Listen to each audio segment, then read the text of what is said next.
Cordial saludo, bienvenidos y bienvenidas a la clase Economía de la Muerte y Afrojuvenicidio en el Pacífico Sur colombiano. Mi nombre es Gustavo Santana Perlaza, magíster en estudios culturales latinoamericanos y miembro del Centro de Estudios Afrodescendientes de la Universidad. Un gusto estar con ustedes y espero que cada uno de los elementos que podamos abordar a partir de nuestra clase puedan servirles no solo para pensar el certificado, sino también para sus proyectos de vida intelectuales, para de transformar realidades concretas en las que podamos vivir bien todos y todas. En este sentido, contarles que en medio de esta disertación abordaremos diferentes temáticas, conceptos, categorías analíticas, pero también que sirven para intervenir concretamente las realidades que considero muy pertinentes para pensar estos panoramas frente a las violencias sistemáticas contra los cuerpos negros, racializados y juvenizados. Primero abordaremos la idea de qué es el Pacífico Sur, la relacionalidad, imbricación entre violencias y racismo, la idea sobre cuerpos y territorios vaciados, el ecogenocidio, economía de la muerte, el afrojuvenicidio y epistemologías cantadas y contadas como recursos que desafían, movilizan e interpelan las geografías en las que se han normalizado las violencias. Primer punto, ¿qué es el Pacífico Sur colombiano? Es una subregión en este territorio que comprende o inicia en el norte, desde el municipio de Buenaventura, bordea todo el litoral de la costa pacífica hasta llegar al municipio de San Andrés de Tumaco, límite con Ecuador. Tres departamentos o parte de tres departamentos. En el Valle, el municipio de Buenaventura, como ya lo había manifestado, en el Cauca, los municipios de López, de Vicay, Timbiquí y Guapi, y en el Nariño, básicamente lo constituyen el 55% de este territorio, iniciando desde el municipio de San Andrés de Tumaco, Barbacoas, y finalizando en el municipio de Santa Bárbara de Iscuandé, límite ya. Todos estos municipios y hacen parte de diferentes departamentos, tres en concreto, constituyen la zona denominada Pacífico Sur colombiano. Un espacio selvático tropical adornado por manglar, ríos, selva, territorio húmedo, un espacio que constituye el Chocó biogeográfico, parte del Chocó biogeográfico, donde habitan mayoritariamente las poblaciones y comunidades. Preguntarán cómo llegan las poblaciones negras hasta este territorio. Pues su presencia data del proceso de colonización aproximadamente a finales del siglo XVI, cuando se descubren la corona española, los municipios de Santa Bárbara de Iscuandé y de Barbacoas en este departamento. Estos dos municipios cumplen una función importante, ya que es por allí donde ingresan las personas esclavizadas y se despliega todo un proceso de economía de enclave, donde dirigidos por un capitán y cuadrillas de entre 10 y 15 personas esclavizadas, navegaban estos territorios nómadas con la intención de explotar los recursos naturales ligados a esta cuestión oro, y de todos los elementos que producían, explotaban y representaban una riqueza o recursos para la comunidad de la nueva. Entonces, esta es la zona en la que concentraremos nuestra conversación, habitada por población afro, una zona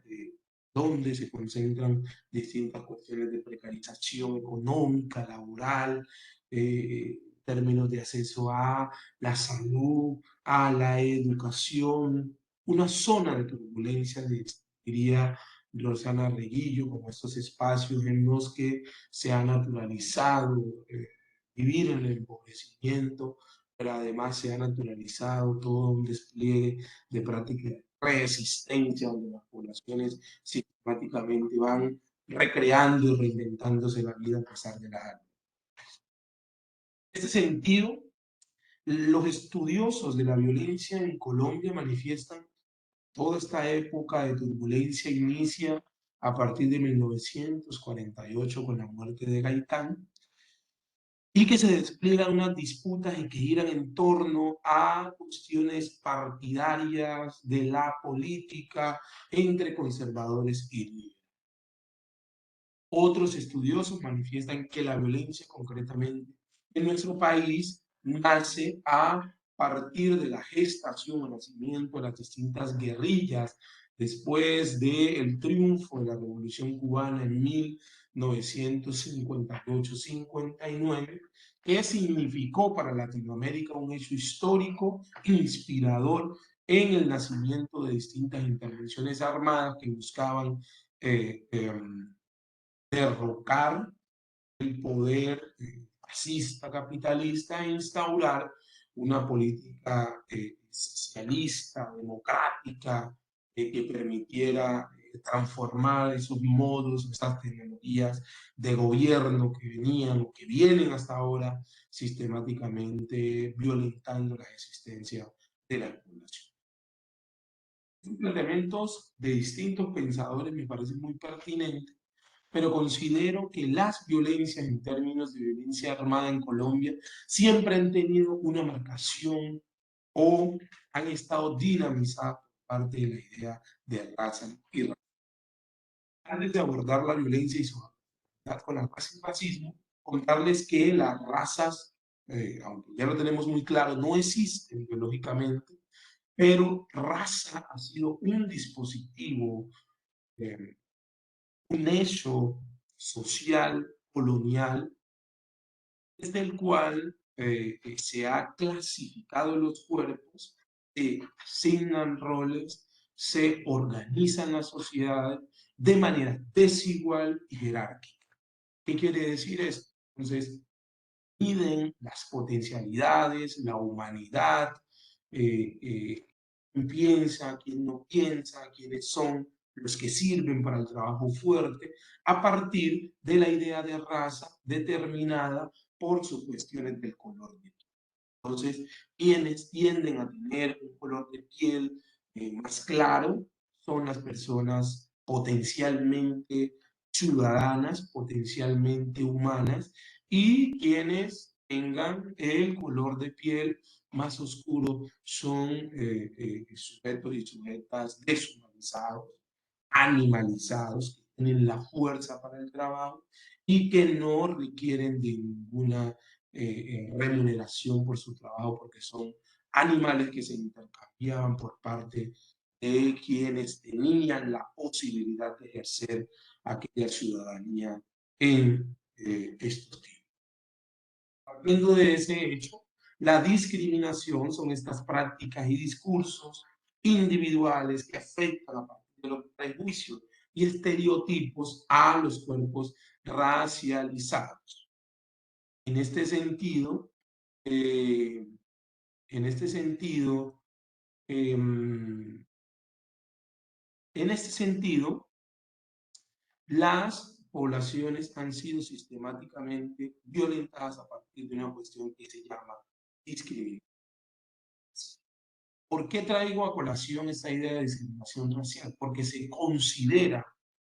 toda práctica racista o que el racismo es sinónimo de discriminación racial y esto no es así. El racismo es una ideología, es una tecnología de gobierno, es estructural, organizó el Estado-Nación colombiano de tal manera que se privilegiara a partir de la idea de raza de quienes tenían que el color más claro, vivieran en mejores condiciones, vivieran en las mejores zonas de nuestro país y quienes no eran excluidos, expulsados del mismo proyecto de Estado-Nación y a su vez vivir en las periferias. Esto lo podemos denotar en las mismas condiciones de quiénes son los que viven en condiciones de pobreza, de quiénes son los que viven en condiciones de exclusión, pero además quiénes son o cuáles son los territorios en los que se ha enquistado el conflicto armado y está enquistado. Entonces, los territorios en los que está enquistado esta violencia son esos territorios y estas geografías excluidas del proyecto Estado-Nación que se concentra en la idea del andinocentrismo. El andinocentrismo son los territorios, cuerpos que habitan en la zona de los Andes, en nuestro país, y quienes habitan las zonas periféricas del Pacífico, Amazonas, del Caribe, son las poblaciones que han vivido los distintos fenómenos sociales y vejámenes que constituyen nuestro Estado-Nación. Y se puede partir de la idea de que la formación de la colombianidad partió desde, estuvo mediada por la idea de raza y racismo como organizadores sociales del proyecto de nación que se ha. Entonces, volviendo a la idea de violencia, la violencia ha sido racial y ha sido racializada porque se ha concentrado en ciertos territorios y en ciertas poblaciones, no contemporáneamente, sino históricamente. A ello nos podemos remontar a 1492, de Cristóbal Colón, que no ha significado aquel descubrimiento que la ciencia, la educación y las distintas institucionalidades quieren promover el discurso de que hubo un descubrimiento armónico. No fue así, sino que se adelantó todo un proceso de vulneraciones de derechos, de asesinato, de explotación de quienes habitaban estas geografías latinoamericanas, pero además la explotación de los cuerpos que eran trasladados de manera inhumana hasta estos territorios para ser explotados, vaciados, poder producir en términos de una economía política desde la corona de la nueva. En este sentido, la violencia ha sido marcada racialmente. La violencia se concentra en ciertas zonas. Y una de estas zonas en la que se ha concentrado la violencia ha sido el Pacífico Sur. Antes de los años 90, la zona fue descrita por Carlos Agudelo como un remanso de paz. Un remanso de paz donde no se presentaban estos actos de violencia, sino que fuera. Después de los años 90, con la firma del Pacto de la Muerte o del Plan Colombia, que le llaman algunos burocráticamente, el Plan Colombia constituyó un pacto binacional entre Estados Unidos y Colombia con la intención de promover acciones y prácticas, mitigar la producción cocalera, pero además la exportación de la misma, permitiendo un proceso de transformación y de producción de oportunidades en los territorios en los que se daba en alta intensidad el cultivo de miel. Distintas investigaciones exactas, de las ciencias exactas, también empíricas, han demostrado que el Plan Colombia lo que hizo fue intensificar la violencia, democratizarla en términos de su expansión en todo o en ciertas geografías que no se encontraban, como lo manifestaba Carlos Agudelo antes de los años 90,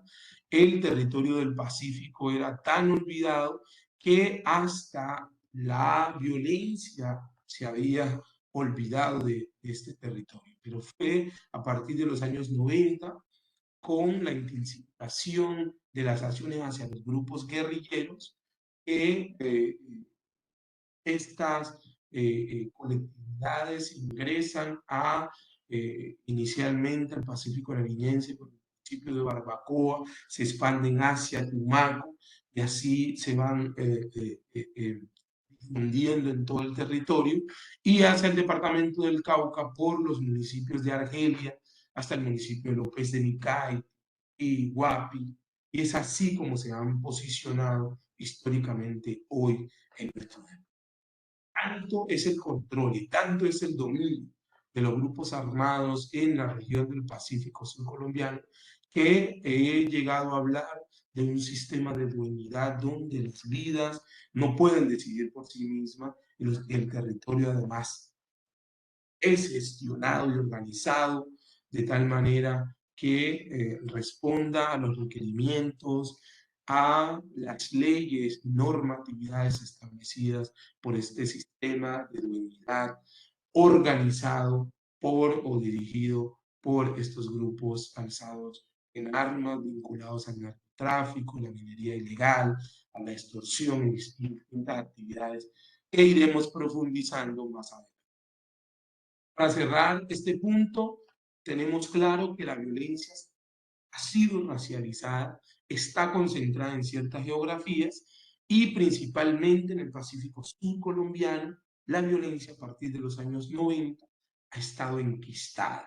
ha seguido y por los años se fortalece más y más que los actores armados ejercen una dueñidad de las vidas, del territorio, gestionan biopolítica y necropolíticamente las existencias en estos espacios. Por ello hablamos de violencia y racismo. Frente a los cuerpos y territorios vaciados en ecogenocidio, quiero traer a colación dos intelectuales afrocolombianos importantes dentro de los estudios de violencia. Una es la doctora en sociología Aurora Vergara, actualmente viceministra de Educación Superior, y nuestro intelectual radicado en la Universidad Andina Simón Bolívar de Ecuador, pero colombiano, Santiago Arboleda. Aurora Vergara acuña la categoría de cuerpos y territorios vaciados para aludir, iluminar estas geografías, espacialidades que históricamente han sido vaciadas de su subjetividad política, su relevancia, de su incidencia como ciudadano. ¿Por qué hablamos de vaciar? Vaciados no simplemente en términos de que voy a ponerles un ejemplo ilustrativo de que estamos tomando una botella de agua y se empieza a vaciar el agua de la botella, no en estos términos, sino que históricamente han sido violentados todas las manera simbólica, física, se les ha negado sus derechos como seres humanos en este territorio y es así como ella llega a la categoría, siguiendo su investigación en el río Atrato con la masacre de Ojaya, llega y habla sobre los cuerpos y territorios vaciados, informando y aludiendo a aquellos territorios que históricamente han sido violentados, han sido menospreciados, donde habitan poblaciones que no tienen una significación humana para la colombianidad, no tienen una significación como ciudadanos dentro de este territorio. Ejemplos de territorios y cuerpos vaciados. Las sistemáticas masacres que se dan en este territorio y que no tienen ninguna repercusión en el panorama nacional. Asesinan a diario indígenas, afro, en el Cauca, en Nariño, en el Chocó, en el Valle, en Buenaventura, y esto no tiene ninguna resonancia. ¿Por qué? Son vidas que no importan, son vidas racializadas, porque son vidas matables, porque vidas en las que se ha naturalizado en el eco nacional, que viven así, sus condiciones no deben ser transformadas, sino que, o sea, dentro del mismo panorama de la subjetividad política de la colombianidad está visionar a las poblaciones racialmente marcadas como inferiores, y con ello hablo de afro e indígenas, vivan en las condiciones de precarización que viven. Hablo del ecogenocidio desde Santiago Arboleda, con la intención de mostrar cómo se ha vivido ese panorama de violencia en estos territorios del Pacífico Sur. ¿Por qué hablar de ecogenocidio y no de ecocidio, genocidio y etnocidio? El pensamiento occidental lo que promueve dentro de sus retóricas y modos cientificistas de producción de conocimiento es invitarnos a fragmentar y delimitar las complejidades de las realidades para que podamos, entre comillas, tener una mejor interpretación. Pero la invitación que nos hace de la filosofía Ubuntu, de este soy porque somos, de estas articulaciones, de estas ontologías relacionales, es pensar de manera simultánea estos hechos de muertes físicas de lo humano y no humano, para poder comprender en su complejidad el impacto de la violencia, el impacto del conflicto armado en este territorio del Pacífico. Me parece muy potente esta explicación de Santiago Arboleda, porque si fragmentamos cada uno de los aspectos que nos interesa, no podremos llegar a comprenderlos en su complejidad, en su complementariedad. En este sentido, el ecogenocidio alude eco a la muerte sistemática ambiental a partir de lo que el mismo Santiago Arboleda ha llamado una guerra química. Es un ejemplo. Con la fumigación que nace con el Plan Colombia, se han realizado procesos de fumigación a los cultivos de coca en esta región con un químico, en este caso denunciado por científicos, pero también por líderes y organizaciones, como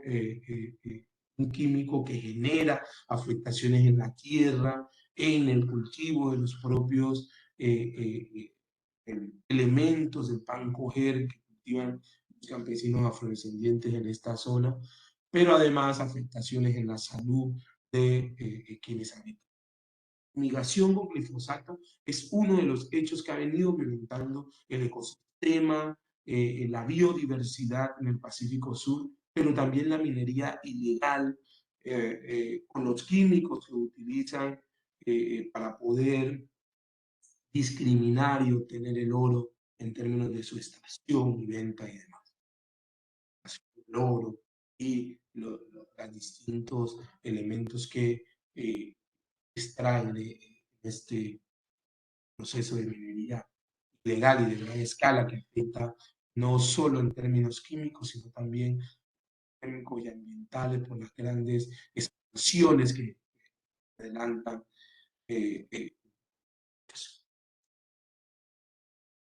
con estos dos ejemplos estamos hablando del ecocidio, el eco, pero también hablamos del enoenocidio, y el geno alude al genocidio, a estas muertes físicas de las personas afrodescendientes en la región del Pacífico Sur. Líderes, lideresas, jóvenes, mujeres, sistemáticamente han estado envueltos en medio de una matanza, de una guerra en la cual las poblaciones no han tenido que ver, no han tenido ningún vínculo, ninguna culpabilidad, y han sido objeto de el rapiñamiento, de violencias armadas, de extorsiones, de desplazamiento forzado, aunque la idea de desplazamiento forzado al profesor Santiago Arboleda no le gusta. Me parece que su posición es importante, porque el desplazamiento forzado no describe los impactos en su linaje cultural, en su linaje, en sus conexiones dentro de las poblaciones, y por tanto nos invita a pensar desde la categoría de migra, destierro, en la medida que las poblaciones están tienen su ombligo sembrado en estas territorialidades y cuando se desplazan no son cuestiones simplemente el migrar, sino también sus conexiones con el entorno, con el río, con la población, esa relacionalidad, esas prácticas comunales han sido violentadas, sido cortadas, han sido desplazadas, esa raíz, como algunos líderes y lideresas han venido denunciando. En este sentido, el ecogenocidio nos permite entender lo etno, cómo estas violencias culturales en el sistema de intercambios y prácticas tradicionales de las poblaciones que siguen siendo violentadas por los grupos armados, pero también por el mismo Estado-nación. Entonces, cuerpos y territorios vaciados y el ecogenocidio nos permite entender el panorama de cómo el Pacífico Sur colombiano hoy es representado como una zona de guerra, una zona para la muerte, una espacialidad para las violencias, diría Ángela Yesenia, por ser estos sectores en los que los privilegiados han naturalizado la muerte, pero también los inferiorizados, los violentados, hemos llegado a naturalizar este sistema mortífero, este sistema que sistemáticamente acabando y prolongadamente con las vidas, el ecosistema y con las prácticas de la población en estos. Es así como llego a la categoría de economía de la muerte. Esta categoría nace de una multiplicidad de preguntas que me hago frente al porqué de los grupos armados en la zona, al porqué de tanta muerte, al porqué de tanta masacre, desaparecimiento, tanta explotación, tanta condena, diría, ¿por qué los condenados de la tierra? Diría Frank Fanon. Y es así donde, a partir de la economía política, entiendo de que se ha adelantado un modo de producción históricamente y más intensamente a partir de los años 90 en el Pacífico. Pero tiene sus anclajes coloniales esta misma práctica de muerte, de vulneración en nuestro territorio. Este modo de producción de riqueza sin importar ese otro racializado. Este modo de producción sin importar vida, sin importar el territorio, sin importar el ecosistema. Así como llego a la categoría de economía de la muerte para reconocer los modos de producción a través de la vulnerabilidad social, del dolor, de la crueldad, del rapiñamiento, de la muerte, se posicionan como dispositivos, instrumentos de dominación política en la que se exhibe el mandato y el poder mafializado. Esta estructura de economía de la muerte educa, castiga, vigila y produce un estado alterno donde se posiciona un sistema de dueñidad,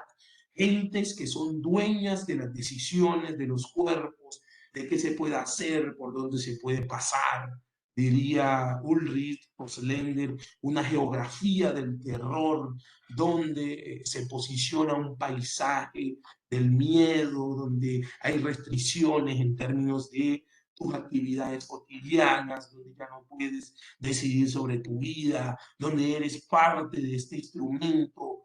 político de dueñidades de una economía.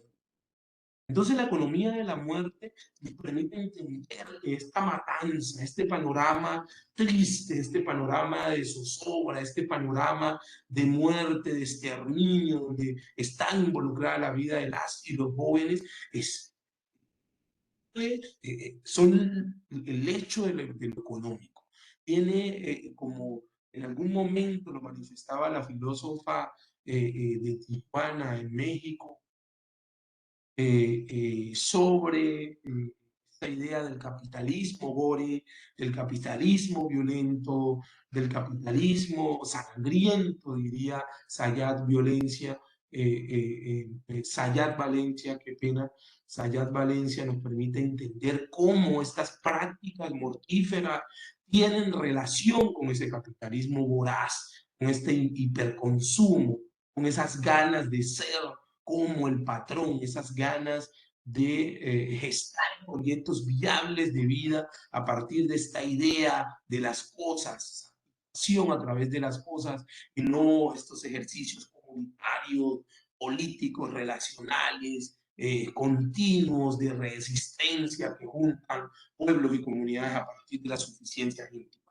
sino que la economía de la muerte ha sido ese modo histórico, colonial, de expropiar vida, de expropiar subjetividades, derechos, a partir de las riquezas para sostener a los mismos y las mismas en sus posiciones de privilegio. A esto he llamado economía de la muerte. Pero a su vez esta economía de la muerte se ha enquistado sobre ciertos cuerpos en el Pacífico colombiano. Inicialmente, en los años 90, los cuerpos juveniles eran representados como cuerpos que no tenían la suficiente responsabilidad política de tomar decisiones y por tanto requerían de la viabilidad, dinamización y gestión del adultocentrismo. Pero entre los años 2000, el cuerpo joven se posiciona como un instrumento de necesaria correspondencia para el sostenimiento de las estructuras armadas y de la economía de la paz. Hoy, hablar de juventudes, hablar de ser joven en el Pacífico, eso hablo de un proceso de juvenización, vaciamiento y cosificación de estos cuerpos, porque son víctimas de ese adultocentrismo que no simplemente está mediado por la economía de la muerte, sino también por todos los que habitamos geografías, incluyendo las poblaciones afrocolombianas.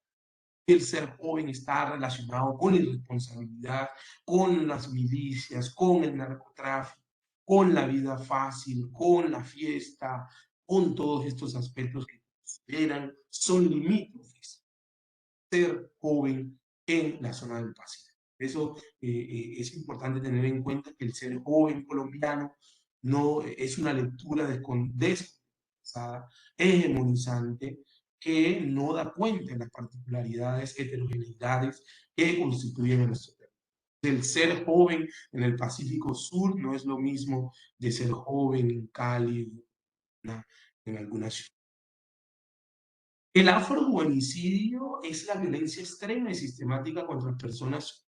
juvenizadas, objeto de deshumanización, cuerpos racializados, matables que habitan estas territorialidades, con escaso capital social que degrada los modos de ganarse la vida, donde el cuerpo y el poder, el control y el poder lo ejercen los dueños. No hay oportunidades en estos términos. Voy a darles un ejemplo.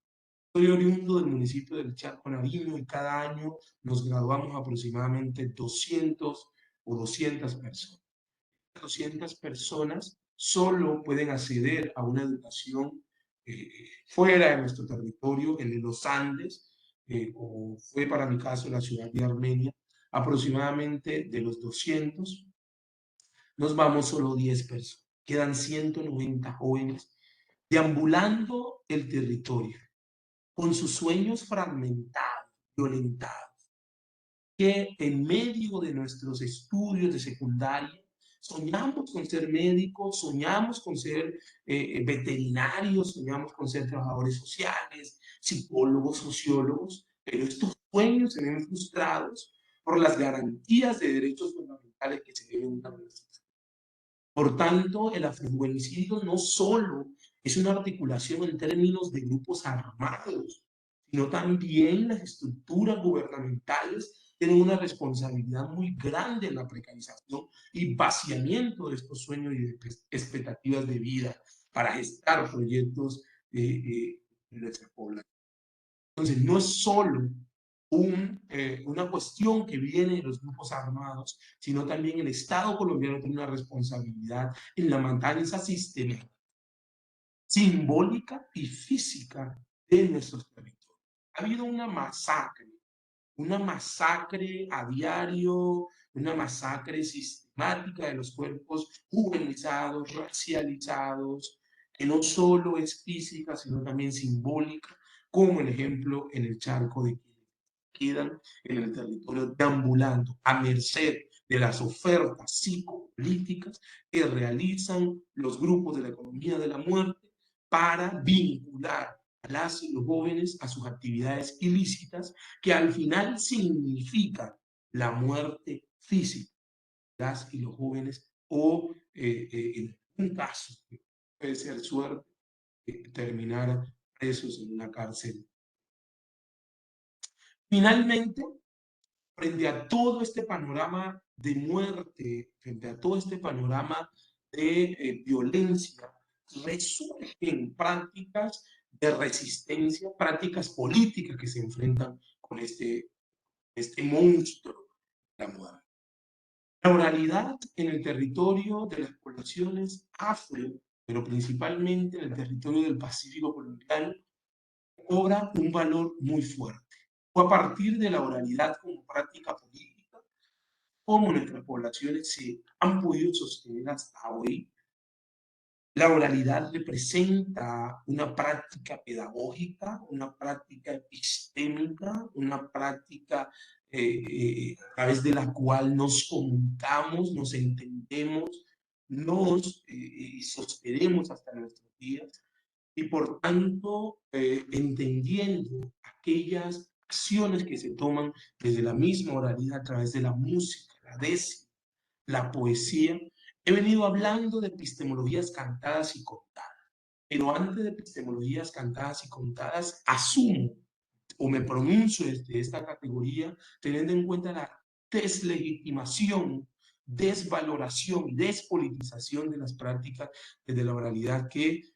han sido víctimas las poblaciones. Entonces usted habla de música, de poesía, y en Colombia representan aquellos negritos que hacen folclore, que ponen a la gente a bailar y a gozar, y se pierde toda su politicidad desde ahí. Yo hablo de epistemologías cantadas y contadas para aludir a aquellas prácticas políticas, intelectuales, de hombres, mujeres, pero también de personas no heteronormativas, que se pronuncian ante el mundo desde aquí para cuestionar, para transgredir, para reinventar, para recrear su vida musicalmente desde lo sonoro, desde estas articulaciones contextuales de hacer ontológico, territorial y relacional de las poblaciones. Entonces, las epistemologías cantadas y contadas son esta herramienta que utilizan nuestras poblaciones para desafiar las estructuras del poder. Un ejemplo de ello y que les invito a revisar es la canción de herencia de Timbiquí, Coca por Coco, o la canción en concreto de el grupo Pluconpla del municipio de Tumaco, que viene realizando un trabajo político muy fuerte desde lo performático, desde lo musical, y la canción la denominan No queremos más velorio, donde denuncian, donde cuestionan, donde exigen políticamente reestructuraciones que permitan a las poblaciones vivir dignamente, vivir tranquilos, poder vivir sabroso, como lo ha venido teorizando nuestra vicepresidenta Francia Márquez a partir de los planteamientos de la antropóloga. Entonces, las epistemologías cantadas y contadas son estos recursos desde los cuales las poblaciones afrodescendientes del Pacífico Sur, jóvenes, nos pronunciamos, cuestionamos, porque no podemos. Los subalternos, la teoría de la subalternidad nace a partir de una pregunta sobre si los subalternos pueden hablar sí o no, y particularmente desde el contexto del Pacífico Sur sí podemos hablar. Y lo hemos hecho musicalmente, históricamente, pero no hemos tenido ninguna receptividad, no hemos sido escuchados, que es otra cuestión. Y hoy, en este espacio, aprovecho para invitarlos e invitarlas a seguir cuestionando, a seguir transgrediendo este panorama normalizado de precarización, este panorama normalizado de muerte sistemática, donde las vidas de las poblaciones afro están en riesgo, donde las vidas de las poblaciones juvenizadas siguen estando en riesgo. Entonces, les envío un abrazo fuerte. Les invito a seguir pensando juvenicidio, la sistemática es muerte, desde la economía de la muerte, a seguir preguntándose, cuestionando los postulados aquí expuestos y espero sirva para su proyecto de vida, para su proyecto político. Muchas gracias.